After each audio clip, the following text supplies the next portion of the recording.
சிறிது நேரத்திற்கு முன்பாக பேசிய முன்னாள் முதல்வர், அவையின் மூத்தவர் அண்ணன் ஓபிஎஸ் அவர்கள் சட்டமன்றத்தின் கண்ணியம் குறித்து நமக்கெல்லாம் சொல்லிக் கொடுத்திருந்தார். உண்மையில் முடிச்சிடறேன், சம்மதம் இல்லைங்க, முடிச்சிடறேன் சொல்லிடுறேன். இல்லை என்ன அதையெல்லாம் முதல் முறையாக சட்டமன்றத்திற்கு உறுப்பினராக வந்திருக்கக்கூடிய நாங்கள் கற்றுக்கொள்ள தயாராக இருக்கிறோம். அதில் எங்களுக்கு எந்த விதமான ஆட்சேபனையும் கிடையாது. அதே சமயத்தில் அண்ணா சொன்ன கடமை, கண்ணியம், கட்டுப்பாடு என்பதையே தன்னுடைய மூச்சாக வைத்திருக்கக்கூடிய மாண்புமிகு முதல்வர் அவர்களும் அதற்கான கருத்தை இப்போது தெரிவித்து விட்டார்.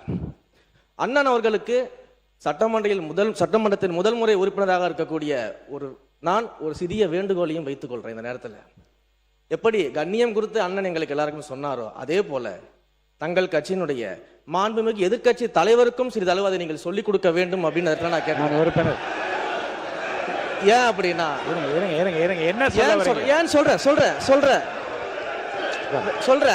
ஏன்னு சொல்ல இருங்க, காரணத்தை சொல்றேன். 8 கோடி மக்களின் பிரதிநிதியாக இருக்கக்கூடிய மாண்புமிகு முதலமைச்சர் அவர்கள் அவைக்குள்ளே வரும் பொழுது அமர்ந்திருக்கக்கூடிய எதிர்கட்சி தலைவருக்கு அந்த கண்ணியத்தை சொல்லிக் கொடுத்து 8 கோடி மக்களின் முதலமைச்சருக்கு அந்த மரியாதையை தர வேண்டும் என்ற கண்ணியத்தை சொல்லித்தர வேண்டும் என்பதை பேரவைத் தலைவர் வாயிலாக தெரிவித்துக் கொள்கிறேன்.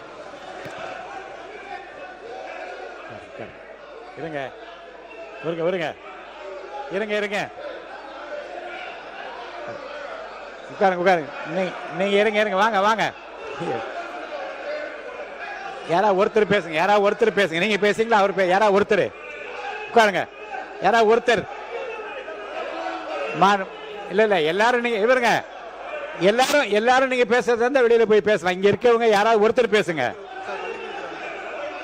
யாராவது ஒருத்தர் இருங்க, ஒருத்தர் பேசுங்க. ஒருத்தர் உட்காருங்க.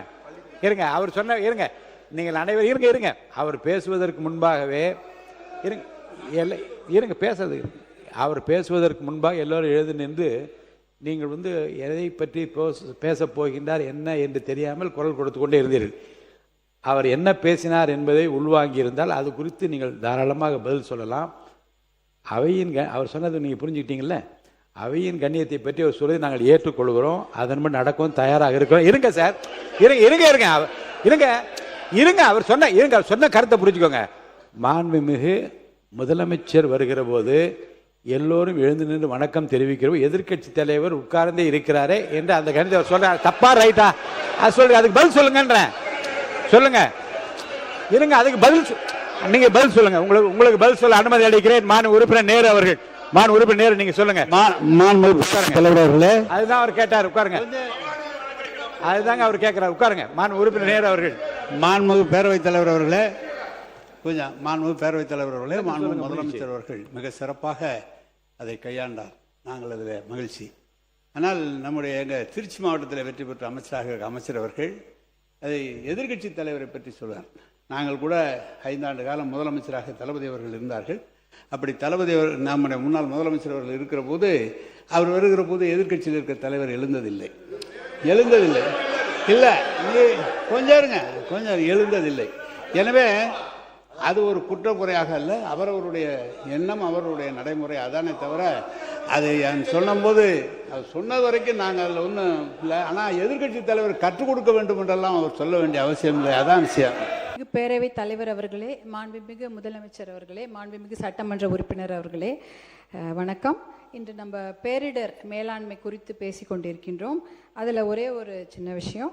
2021 அக்டோபர் மாதம் சென்னை பெருமழை, பெரிய வெள்ளம் வந்தது.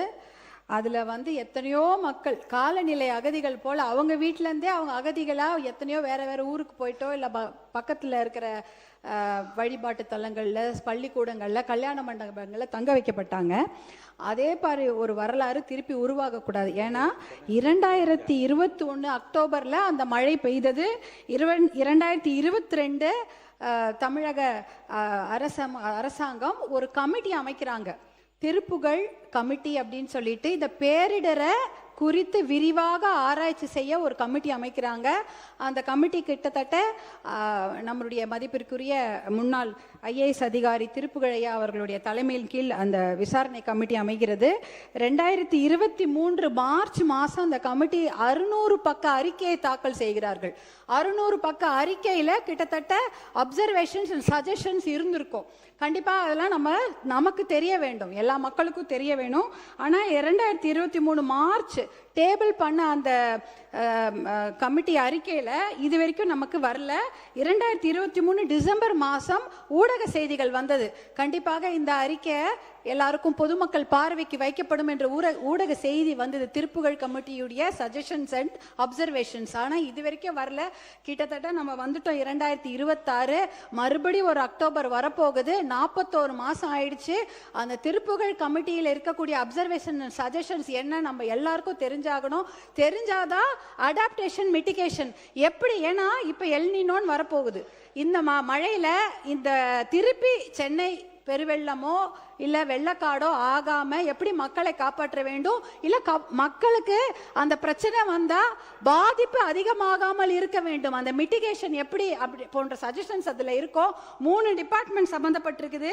பொதுப்பணித்துறை இருக்கிறது, நீர்வளத்துறை இருக்கிறது, கிரேட்டர் சென்னை கார்பரேஷன் இருக்கு. இவங்கெல்லாம் என்ன தகவமைப்பை செய்ய போகிறாங்க என்ற தகவல்கள் நம்ம கண்டிப்பாக வேணும். இன்னொரு காலநிலை அகதிகளாக, போர் அகதிகளாக எல்லாரும் போயிருப்பாங்க. ஆனால் சென்னையில் மறுபடியும் ஒரு கிளைமேட் சேஞ்ச் ரெஃப்யூஜிஸ் நில வரக்கூடாது என்பதற்காக இந்த திருப்புகழ் கமிட்டியுடைய அறிக்கையை உடனடியாக தாக்கல் செய்யுமாறு அன்போடு கேட்டுக்கொள்கின்றேன். நன்றி. வருவாய்த்துறை அமைச்சர். அடுத்த 25 வருடங்களுக்கான ஒரு அடித்தளத்திற்கான மக்கள் ஆட்சி. இந்த ஆட்சியை உருவாக்கியது இளைஞர்களும் பெண்களும். அதற்கு நாங்கள் எப்பொழுதும் உண்மையா இருப்போம். எங்களோட முதலமைச்சர், இறந்த எங்களுடைய சகோதரர்கள் அமுதனும் தனுஷாவட்டும் எங்களுடைய குடும்பமாகவும் சகோதரனாகவும் நாங்கள் நினைக்கிறோம். எங்களுக்கு உணர்ச்சியோட ஒரு அரசியலை நாங்கள் இதை பற்றி நாங்கள் பேசுகிறோம். இதை பற்றி மாண்புமிகு 2 அமைச்சர்களும் விளக்கினார்கள், என்ன நடந்தது, அதற்கான தகுந்த நடவடிக்கை என்ன அப்படி என்று. குறிப்பாக ட்ரக்ஸ், போதை ஒரு முக்கியமான பிரச்சனைங்கிறது மாண்புமிகு அனைத்து கட்சி சட்டமன்ற உறுப்பினர்களும் மூத்த உறுப்பினர்களும் அது கடுமையான நடவடிக்கை எடுக்கணும். காவல்துறை உடைய அறிக்கையை மட்டும் நீங்கள் நம்பாதீங்க அப்படிங்கிறத பதிவு பண்ணாரு. குறிப்பாக கம்யூனிஸ்ட் கட்சியுடைய தோழர் ஆகட்டும், அதிமுகவுடைய சட்டமன்ற உறுப்பினராகட்டும், அனைத்து கட்சி உறுப்பினர்களாகட்டும், நாங்கள் உறுதியாக கூறுகிறோம், காவல்துறையுடைய அறிக்கையா இல்லை காவல்துறையா இல்லை இறந்த சகோதரியின் தாய்னா எங்க முதலமைச்சர் ஒரு தாய் பக்கம் தான் நிற்பார். உறுதியாக சொல்றோம். விசாரணையில் எந்த விதமான அழுத்தங்களும் இந்த ஆட்சியில் எப்பொழுதும் ஏற்படாது. அரசியல் அழுத்தமா இருக்கட்டும்.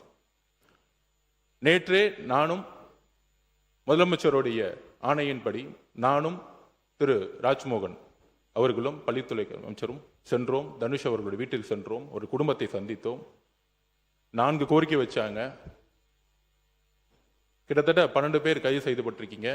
இன்னும் சில பேர் இதில் இருக்காங்கன்னு சொல்ல உடனடியாக முதலமைச்சரோட கவனத்துக்கு சொன்ன விசாரணை நடந்துகிட்டு இருக்கு.